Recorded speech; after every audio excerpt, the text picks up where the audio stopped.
Hello everyone, welcome to the education world. This is Kajal Mahajan, your teacher of the subject business studies.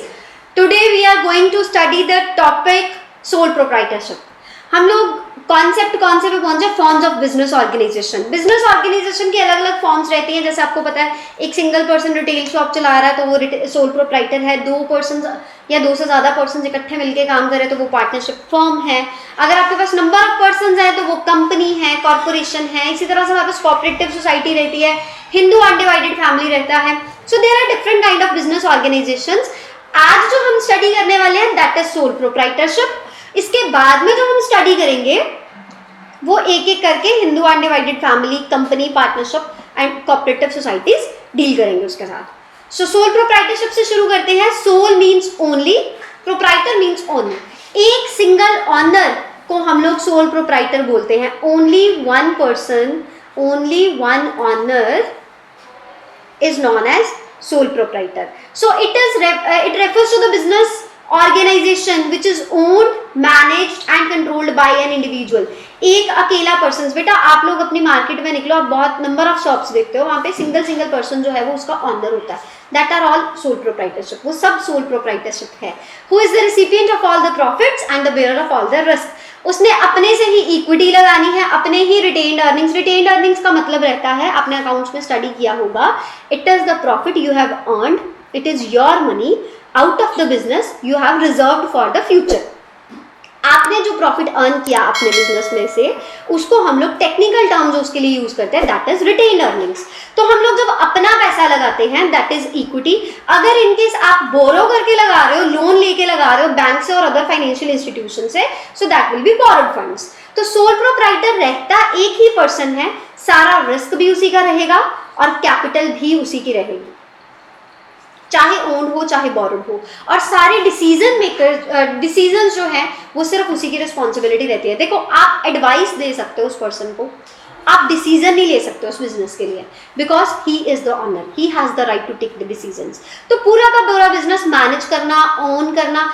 Own और management में बेटा फर्क है. Own का मतलब ये होता है कि वो चीज आपकी है, ठीक है. It is title is with you. Title means, commerce में एक एक्ट है सेल ऑफ गुड्स एक्ट 1932, उसमें बताया जाता है टाइटल क्या होता है. टाइटल का मतलब ये होता है ऑनरशिप किसके हाथों में है. मोबाइल फोन है, अगर वो आपके फादर का है तो पोजेशन आपके पास है. मोबाइल फोन आपके पास है, आप उसके ऑनर नहीं हो, ऑनर आपके फादर ही है. तो ओन करने का मतलब ये होता है कि वो चीज आपकी है. मैनेज करने का मतलब होता है आप उसको मैनेज भी कर रहे हो. देखो, कंपनी फॉर्म में ऐसा रहता है कि शेयर होल्डर्स ऑनर होते हैं, हमने आगे बोर्ड ऑफ डायरेक्टर्स एम्प्लॉय किए होते हैं, अपॉइंट किए होते हैं मैनेज करने के लिए, मतलब डेली ऑपरेशंस देखने के लिए. सोल प्रोप्राइटर में ऑनरशिप भी उसी पर्सन की रहती है, मैनेजमेंट भी उसी पर्सन की रहती है, कंट्रोल भी वही करता है. So this is what sole proprietorship is. What are the features of the sole proprietor? Sole proprietor के क्या फीचर्स रहते हैं? Formation and closure. सबसे पहली बात, बहुत आसानी से ये स्टार्ट कर दिया जाता है. उसका रीजन ये है, इसमें लीगल रेगुलेशंस बहुत ज़्यादा कम है. बेटा, हमने जितने भी forms of business organization study करने हैं ना, सोल प्रोप्राइटर ऐसा है जो सबसे आसानी से शुरुआत भी हो सकती है, सेटअप भी हो सकता है, स्टार्टअप भी हो सकता है, और डिजॉल्व करना मतलब वाइंड अप करना, डिसकंटिन्यू करना भी उतना ही आसान है. ज़्यादा लीगल फॉर्मेलिटीज इसमें रहती नहीं है. और एक बात, ये बड़ा इंपॉर्टेंट क्लॉज है कि ऑनर और उसकी शॉप यानी उसका बिजनेस या उसका स्टार्टअप एक ही बात है सोल प्रोप्राइटर के केस में. इन case I have started my own business, मैंने अपना बिजनेस शुरू किया है. अगर मैंने बिजनेस के नाम पे लोन ले लिया और मैं उस लोन को नहीं रीपे कर पाई तो मेरी पर्सनल प्रॉपर्टी लाइबल होगी वो सारा का सारा लोन रीपे करने में. It means there is no difference between the owner and the business startup. Legal formalities नहीं रहती और इसके लिए कोई अलग से लॉ नहीं है. जैसे पार्टनरशिप के लिए इंडियन पार्टनरशिप एक्ट 1932 है. कंपनीज एक्ट के लिए पहले कंपनीज एक्ट 1956 था, उसके बाद में मल्टीपल अमेंडमेंट्स हुई और कंपनीज एक्ट 2013 में एक मेजर अमेंडमेंट के बाद मतलब बहुत सारा पोर्शन जो है वो अमेंड कर दिया गया. तो नया जो एक्ट आया companies act 2013 amendment and companies rules 2014. So sole proprietor का बेटा कोई ऐसा सेपरेट लॉ रहता नहीं है, ठीक है. अब करते हैं लाइबिलिटी की बात. लाइबिलिटी अनलिमिटेड है. जैसे मैंने आपको बताया, personal property is also liable. Personal property is also liable. आपकी पर्सनल प्रॉपर्टी क्लेम की जा सकती है अगर आपने बैंक से लोन लिया है तो वो उसको जब्त कर सकते हैं, या आपको अपनी पर्सनल प्रॉपर्टी बेचनी पड़ सकती है। किसके लिए? अपनी कंपनी अपनी सोल प्रोप्राइटरशिप कंसर्न के लिए या सेटअप के लिए, सारे लोन्स को रीपे करने के लिए। पर्सनल और private assets are liable to repay the debts. Next is sole risk bearer and profit recipient. अब देखो, only one person is the owner ना, one person is the owner, एक ही पर्सन ऑनर है। सो बिजनेस में जितना भी फेलियर का रिस्क होगा ना, वो सारा वही बेयर करेगा। अगर बिजनेस सक्सेसफुल है तो सारे के सारे प्रॉफिट्स जो हैं वो उसका ही रिवॉर्ड होंगे, उसको किसी के साथ डिवाइड नहीं करना है उसको। रीजन क्या है डिवाइड ना करने का? देखो, उसी ने कैपिटल लगाई है, उसी का बिजनेस है, वही कंट्रोल कर रहा है। एक सिंगल पर्सन अगर ये सारे काम कर रहा है तो वो अपना प्रॉफिट किसी और के साथ शेयर क्यों करेगा, अगर किसी और का स्टेक ही नहीं है? If the owner is the one, then he has the right to take over all the profits, क्योंकि रिस्क भी उसका। और हमने पिछले लेक्चर्स में किया, risk is the reward for profit, is the reward for bearing the risk, profit is the reward for bearing the risk. Next is control. One man show है बेटा, एक ही बंदा कंट्रोल करेगा अपने सारे के सारे बिजनेस को। हालांकि वो साथ में अपने एजेंट रख सकता है, बट एजेंट कभी भी ऑनर नहीं बनता, ठीक है? एजेंट को भी डायरेक्शंस जाएंगे, वो उसी के अकॉर्डिंग काम करेगा। राइट, एक इकलौता राइट सिर्फ इसी के हाथों में बिजनेस को रन करने का, और अथॉरिटी भी, पावर भी इसी के पास है डिसीजंस लेने की। यस, ठीक है? वो मैंने आपको पहले ही बताया कि थर्ड पार्टी एडवाइस कर सकती है, थर्ड पार्टी कंपनी के सोल प्रोप्राइटर कंसर्न के डिसीजंस नहीं ले सकती, वो उसी के हाथ में जो ऑनर है। No separate entity. अगर आपकी पर्सनल प्रॉपर्टी लायबल है ना बेटा, तो आपके नाम से वो बिजनेस जाना जाता है, उसकी कोई अलग एग्जिस्टेंस नहीं होती। एक तो कोई लॉ इसको गवर्न नहीं करता, दूसरी इसकी कोई सेपरेट लीगल एंटिटी नहीं है। ऑनर हर एक तरह की एक्टिविटीज के लिए इन्वॉल्व है। अगर आप ये कहो कि फर्म का नाम है कपूर एंड सन्स, तो दुकान लायबल है? नो। ऑनर जो पर्सन वहां पे बैठता है ना, जो उसके डिसीजंस लेता है, अगर वो किसी तरह से कस्टमर को एक्सप्लॉइट करता है ना, तो ऑनर लायबल है। अकेला शॉप तो it is just a structure of brick and mortar ना, वो नहीं लायबल होगा ऑनर। ऑनर अगर लायबल है तो इसका मतलब सेपरेट एग्जिस्टेंस नहीं है। Next is lack of business community. Owner business continuity. बेटा यहाँ पे कम्युनिटी नहीं आना, आप इसको करेक्शन कर सकते हो, बिजनेस कॉन्टिन्यूटी। अब I am the sole owner, मेरे पास बिजनेस है, मैं उसकी सोल प्रोप्राइटर हूँ, मैं उसकी ऑनर हूँ। अगर इन केस मेरा बैंकरप्सी हो जाता, बैंकरप्सी का मतलब ये होता है कि you have no funds to continue the business, आपको अपनी लाइबिलिटीज पे ऑफ करने के लिए आपके पास पैसे नहीं है, आप बैंकरप्ट हो गए हो, इंसॉल्वेंट हो गए हो, तो ऑब्वियसली मेरा बिजनेस डिसकंटिन्यू हो जाएगा, because I am the owner, और ऑनर ही बैंकरप्ट हो चुका है। डेथ के केस में, फिजिकल एलिमेंट के केस में अगर ऐसा कुछ होता है तो बिजनेस कंटिन्यू नहीं हो पाता ना, अनलेस आप अपना इंटरेस्ट जो है वो आप अपनी नेक्स्ट जनरेशन को ट्रांसफर करते हो, ठीक है? अगर फादर ने अपने सन को डिप्यूट कर दिया बिजनेस देखने को, तो सोल प्रोप्राइटर जो है वो आगे रन कर सकता है। इन केस चलते चलते बिजनेस में ऑनर की डेथ हो जाती है ना, उसने ट्रांसफर किया, या अगर टेक ओवर नहीं भी किया जाता उसके सन के द्वारा, तो ऑब्वियस है बिजनेस जो है वो कंटिन्यू नहीं हो पाएगा। तो सोल प्रोप्राइटर में एक ये चीज रहती है कि बिजनेस ज्यादा देर तक कंटिन्यू नहीं हो पाता, ऑनर के ऊपर डिपेंड करता है। The owner is having sound health or sound setup, so he will continue the business, otherwise not. Now what are the advantages of sole proprietor? Quick decision making. अब मुझे पता है मैंने अपने बिजनेस के रिगार्डिंग क्या डिसीजन लेना, तो वो क्विकली हो जाएगा ना, मुझे 10 बंदों को पूछने की जरूरत नहीं है, मल्टीपल पीपल से एडवाइस करने की जरूरत नहीं है। In case I want advice related to any technical capability और technical issue, so I can advise any person, है ना, बट वो मुझे डिसीजन नहीं सुना सकता, वो हमें एडवाइस कर सकते हैं। डिसीजन तो सोल प्रोप्राइटर नहीं लेना ना, तो जल्दी से जल्दी यहाँ पे डिसीजन मेकिंग हो पाता है, because a single person has the power to take the decisions. Confidentiality of the information, if you are the sole proprietor, आप अपने बिजनेस में क्या कर रहे हो, कहाँ पे आपको लॉसेज हो रहे हैं, कहाँ पे आपको प्रॉफिट्स हो रहे हैं, किसको आपने कितना सेल किया है, किससे आपने कितना पैसा लेना, मीन्स यू आर डेटर्स, और किसको आपने कितना पे करना है, मीन्स यू आर क्रेडिटर्स, है ना। तो ये सारी चीज आप सीक्रेट भी रख सकते हो, आप बाउंड ही नहीं हो किसी को बताने के लिए। यहाँ पे इंफॉर्मेशन कॉन्फिडेंशियल रहती है। डायरेक्ट इंसेंटिव, प्रॉफिट सीधा सीधा आपका, आप बिजनेस कर रहे हो, आप ऑनर हो, आपने पैसा लगाया, सीधा प्रॉफिट आपकी पॉकेट में जाएगा। सेंस ऑफ अकम्प्लिशमेंट, अच्छा देखो अपने स्टार्टअप में ना इन case you earn the profit, आपका अपना स्टार्टअप है, आप प्रॉफिट अर्न कर रहे हो, तो थोड़ा सा अकम्पलिशमेंट का सेंस रहता है ना, थोड़ा सा हम ये कहते हैं कि yes we have achieved something. अब आपका सोल प्रोप्राइटर कंसर्न है, आपने पहले एक जगह ऑफिस खोला, आपका बिजनेस इतना अच्छा चल रहा है कि आपने दूसरी जगह उसकी फ्रेंचाइजी दे दी, है ना, it means you are accomplishing something. तो आप में एक अपने आप में सेंस ऑफ अकम्पलिशमेंट आती है जो इन्फ्लुएंस करती है, मोटिवेट करती है सोल प्रोप्राइटर को to grow and diverse its business.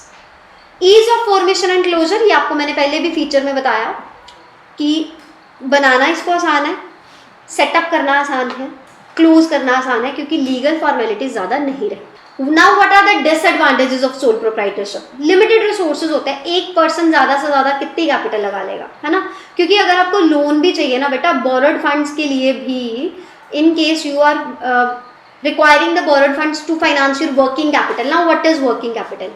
Daily business operations के जितने भी खर्चे रहते हैं, प्रिंटिंग एंड स्टेशनरी का रेंट पे करना है, एम्प्लॉइज की सैलरी देनी है, वेजेस देनी है, ट्रैवलिंग एक्सपेंसेस हो रहे हैं, ट्रांसपोर्टेशन एक्सपेंसेस हो रहे हैं, कैरियज है इनवर्ड आउटवर्ड रेस्पेक्टिवली, या आप एक्साइज ड्यूटीज या कस्टम ड्यूटीज पे कर रहे हो, तो उसके लिए आपको जो पैसा चाहिए that is working capital.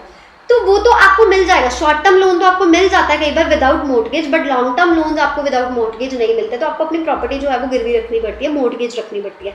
Resources limited रहते हैं, स्किल आपके पास लिमिटेड है, क्वालिफिकेशन लिमिटेड है, सिर्फ उतनी रहेगी जितनी सोल प्रोप्राइटर की होती है।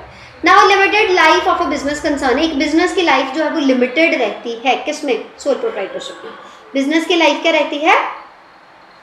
लिमिटेड, ठीक है। यह मैंने आपको पहले भी बताया, एक ऑनर की बैंकरप्सी, इंसॉल्वेंसी, डेथ, ल्यूनेसी और फिजिकल एलिमेंट इसको इफेक्ट करता है। अनलिमिटेड लाइबिलिटी, अब देखो आपने तो बिजनेस शुरू किया, आपने शुरू ये सोच के किया मुझे प्रॉफिट होगा, अगर आपको लॉस हो गया तो it will directly impact your personal life also, क्योंकि आपकी पर्सनल प्रॉपर्टी तक इसके लिए लाइबल रहती है। तो आपने ना बहुत सारी मूवीज में देखा होगा, लाइक एक 90 और 2000 के आसपास की मूवी है धड़कन मूवी, है ना, उसमें अक्षय कुमार रहता है।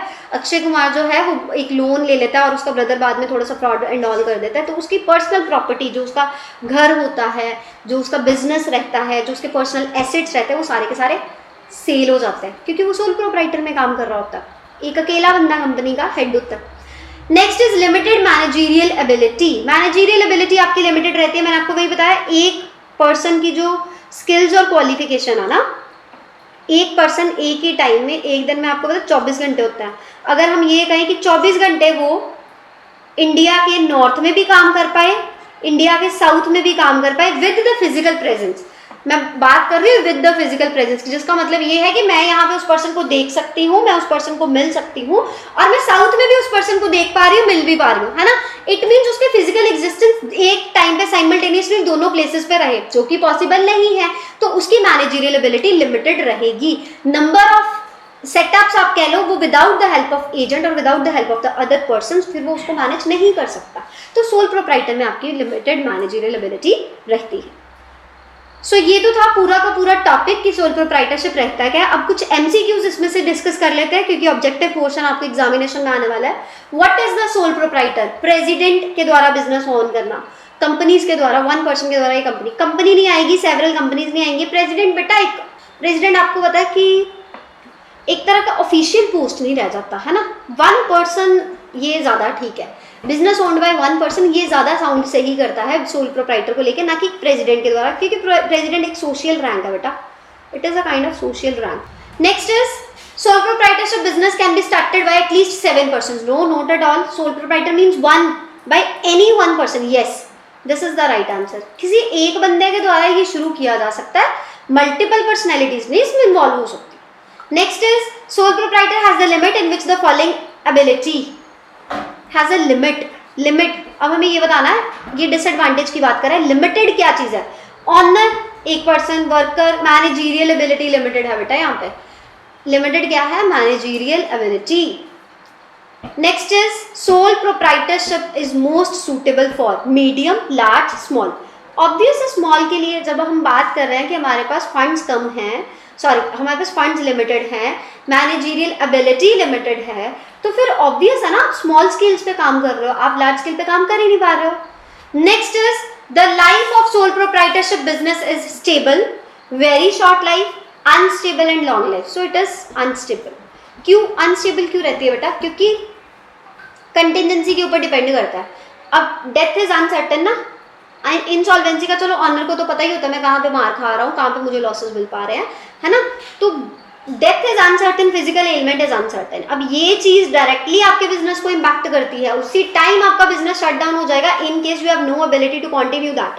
सो आपके सोल प्रोप्राइटर की लाइफ हम ये नहीं कहेंगे शॉर्ट होती है, हम ये कहेंगे अनस्टेबल होती है, पता नहीं होता किस टाइम पे क्या हो जाएगा। Next is in which form of business there is no need to share the profit. Profit is the sole right of the owner in the sole proprietorship. तो सीधा सीधा आंसर सोल प्रोप्राइटरशिप। अब बाकी क्यों नहीं है, क्योंकि एग्जामिनेशन में आपको एक सिंगल टॉपिक तो आएगा नहीं, तो कंपनी में शेयर होल्डर्स को डिविडेंड डिवाइड होता है, इसीलिए वहां पे तो डिवीजन है।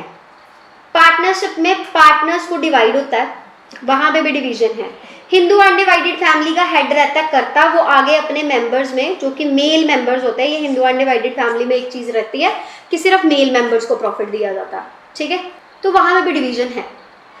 Next is a sole proprietor concern is free from registration bye, अब मैंने आपको बताया कि उसका कोई पर्टिकुलर लॉ तो है नहीं, ये भी एक्ट है no, private Indian no, Indian law no, government के द्वारा बेटा ये किसी भी रेगुलेशन से फ्री है। Next is the reason behind the sole proprietorship can be insolvency yes, insanity yes, death yes, all of the above is the right answer, all of the above is the right answer.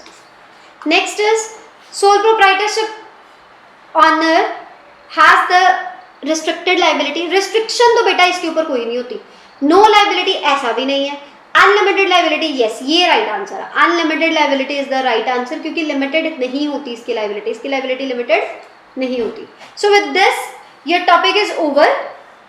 आज हमने sole proprietorship discuss किया है, next में हम लोग Hindu undivided family, cooperative societies या companies या partnership को स्टडी करेंगे।